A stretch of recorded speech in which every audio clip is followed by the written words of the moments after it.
नमस्कार शेतकरी मित्रांनो. तर आज आपण आलेलो आहोत मोग बनगी या गावामध्ये आपल्या निलेश भाऊ शेवाळे यांच्या प्लॉटवरती. तर यांचा हा टोटल 9 एकरचा प्लॉट आहे आणि आपण यांना आपल्या ज्या विस्टा बायोटेकच्या बॅक्टेरिया आहेत तर त्या दिलेल्या होत्या आणि त्यांच्याकडनं आपण ऐकून घेऊ की त्यांचा प्लॉट कसा आहे, त्यांना काय फरक जाणवला.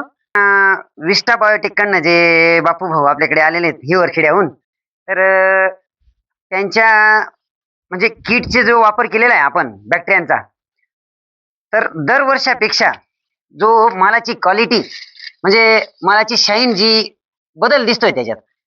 हे पाहता 10-57चा प्लॉट आहे आपला, पण ही मालाची लागवड आणि जी शाईन जी चमक आहे आता हातात जो दिसतोय, तर हा विस्टा बायोटेकचे जे बॅक्टेरिया आपण वापरले, तर इकडे पण तुम्हाला दाखवतो. झाडाची उंची पण भरपूर आली, म्हणजे जवळपास 6 फूट उंची आहे झाडाची आणि झाडाला अजून माल पण भरपूर आहे, खालून वरपर्यंत असा भरपूर आहे त्याला माल.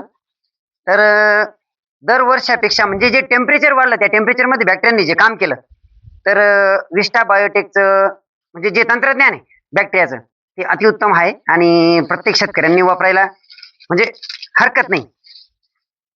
तुम्ही बघू शकता अजून आता प्लॉट ऑलरेडी 6 फूट उंचीचा आहे आणि नवीन वरती जे फुलकळी आहे किंवा जो शेंडा आहे तो अजून फ्रेश चालू आहे शिवाय सेटिंग आहे त्याला आणि नवीन चालू. सेटिंग पण चालू आहे, बघू शकता तुम्ही.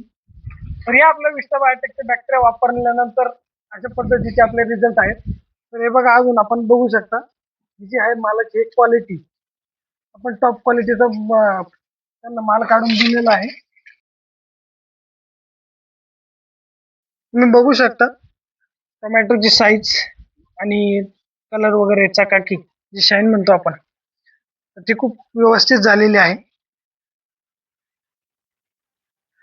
त्यांनी पूर्णपणे आपल्या ज्या विस्टा बायोटेकचे बॅक्टेरिया आहेत तर ते वापरलेले आहेत आणि त्यांनी त्याचा उपयोग करून आपलं जे खर्च जो काय रासायनिक खतांचा खर्च कमी करून यावर्षी उत्पन्न घेतलेलं आहे. तर आज यांच्या प्लॉटमध्ये जवळपास 6,000 कॅरेटचं उत्पन्न जे आहे तर ते काढलं गेलेलं आहे आणि अजून एक कमीत कमी 18,000 ते 20,000 कॅरेट टोमॅटो अजून यांच्या प्लॉटमध्ये निघतील.